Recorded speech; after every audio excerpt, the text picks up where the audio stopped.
is said you don't drown by falling into the water. You drown by remaining in it. Anybody who's learning to walk will naturally trip many times.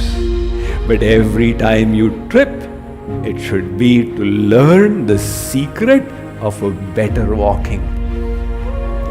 Those who succeed also fail, but they just continue.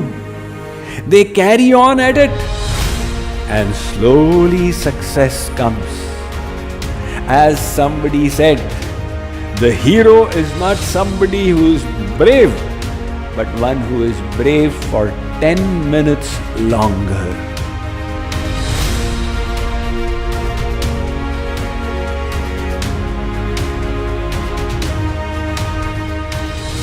No discussion on success can be complete without a strategy for handling problems, for they are ubiquitous.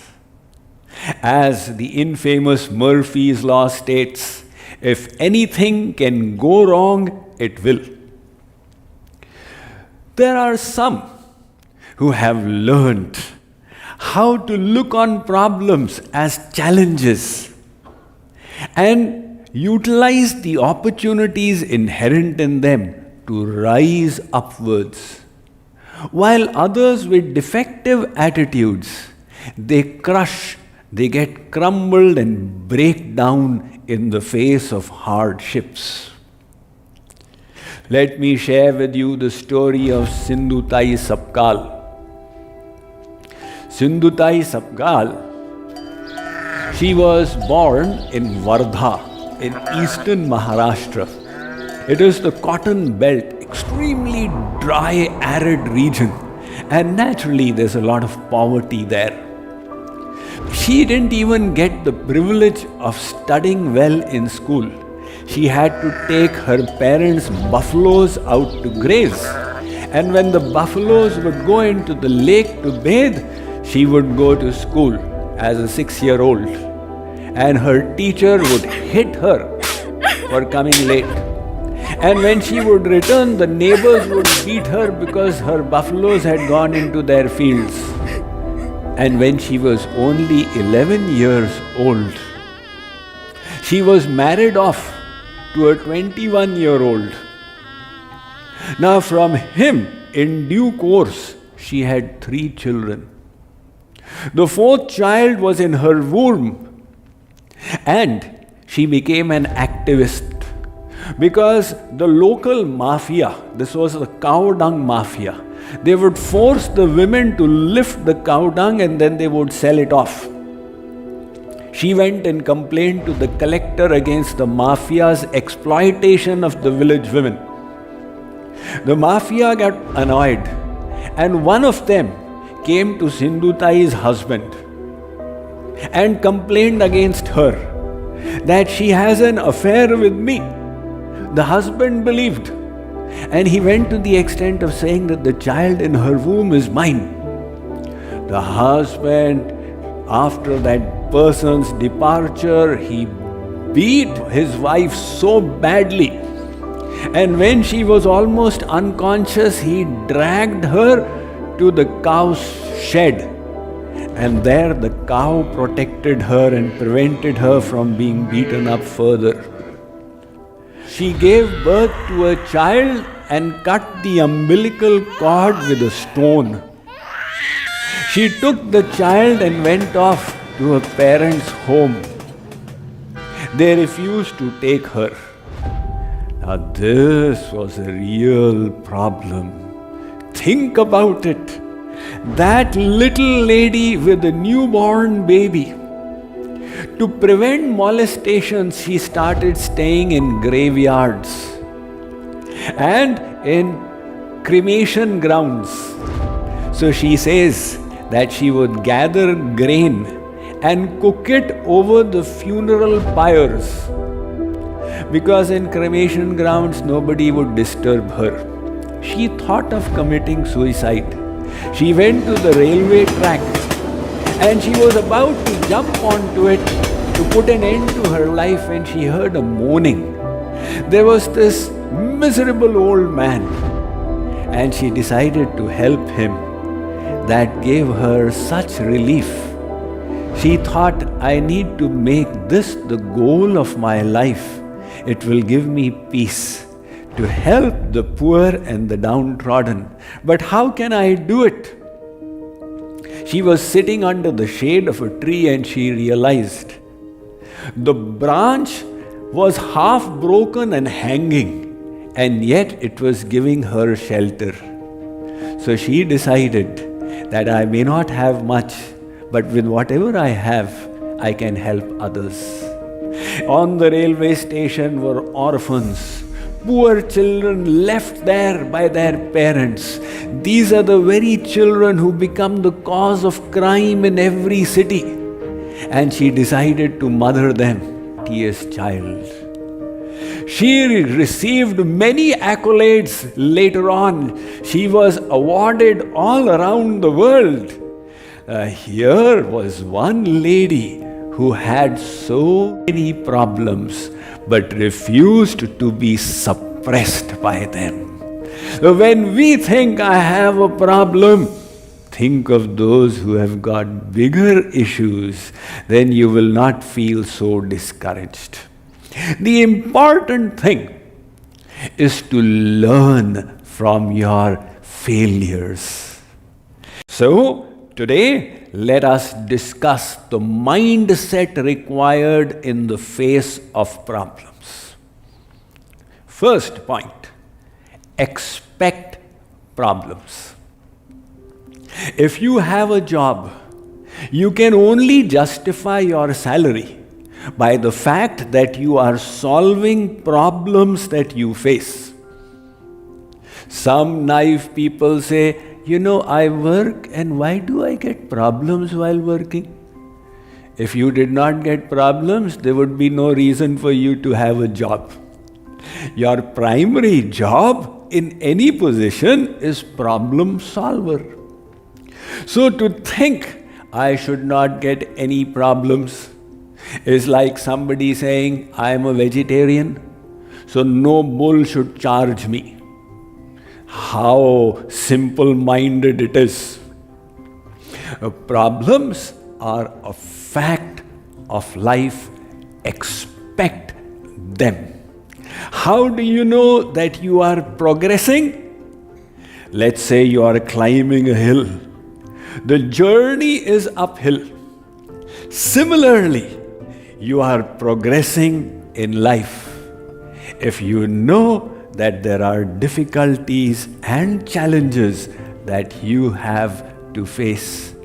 Many people, they keep a very, very black and white perspective and only think of one aspect.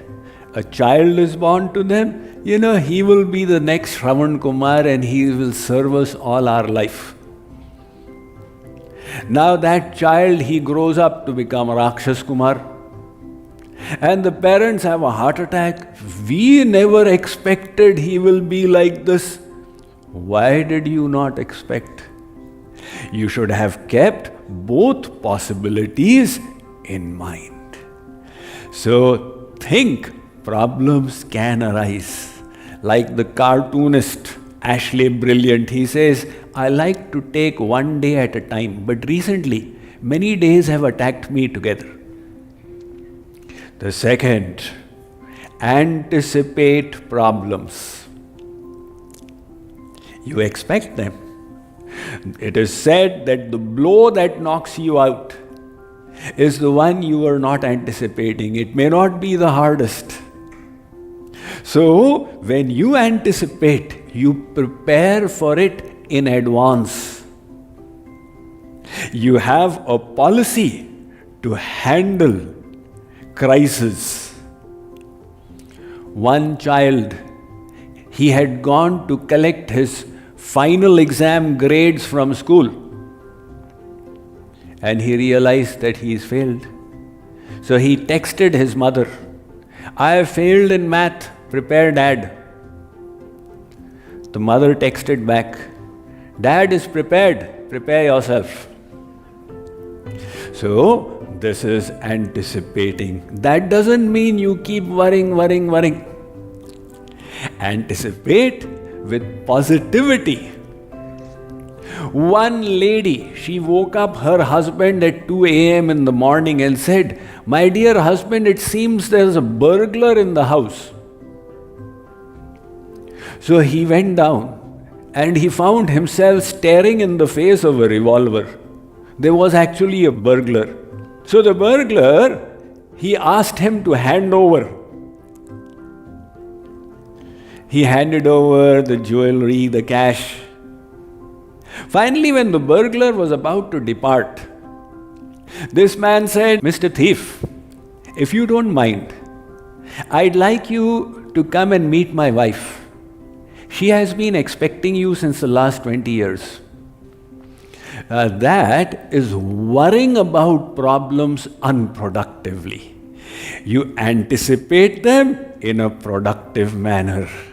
And then the third point, face the problem. Don't be like the ostrich who sees the problem and ducks its head into the mud. That is running away from them. A few decades ago, there was a commercial on television of the elephant in the room. The commercial showed an ordinary American household where people were going about doing their works, and in the room was an elephant. But people were doing their stuff as if there is no elephant present. This is running away from it. So face the problem, but put it in its proper perspective. It is only a problem, it is not the end of the world. Marriage counselors will tell you that couples who become estranged and maybe even divorce, it all started off with a little thing. The wife said that I need to watch this housekeeping channel. And the husband said, no, I wish to watch the cricket channel. That is all it was about. But then they increased that problem. They made such a huge thing out of it. तुम तो कभी हमारी सुनती ही नहीं हो, तुम हमारी कभी मानती ही नहीं हो. And then they start becoming historical. You see, one man, he said to his friend, it is 9 o'clock, I need to go home. He said, why don't you stay one more hour? You know, if I stay one more hour, my wife will become historical. So he said, become hysterical you mean? No, she will become historical. She will remember all the episodes that took place in the last 20 years. So making mountains out of molehills, just put the problem in its proper perspective. How do you do that? You think of people who have bigger problems. It was not even 100 years ago. The world was in a huge global war where people were in trenches in front of tanks with dynamites blowing up here and there. And what is our problem now? You know, the temperature is 76, I wanted it at 72 degrees Fahrenheit. What a big problem. So there is a difference between actually a big problem and our mind making it a big problem. Think of people who have faced bigger issues. It is said you don't drown by falling into the water. You drown by remaining in it. Anybody who's learning to walk will naturally trip many times. But every time you trip, it should be to learn the secret of a better walking. The failures might be surprised to hear that those who succeed also fail. But they just continue. They carry on at it, and slowly success comes. As somebody said, the hero is not somebody who is brave, but one who is brave for 10 minutes longer. Your ability to hold on. So, problems will come. We should be prepared for them. We should face them with the proper attitude and learn from them. See the hidden opportunities that arise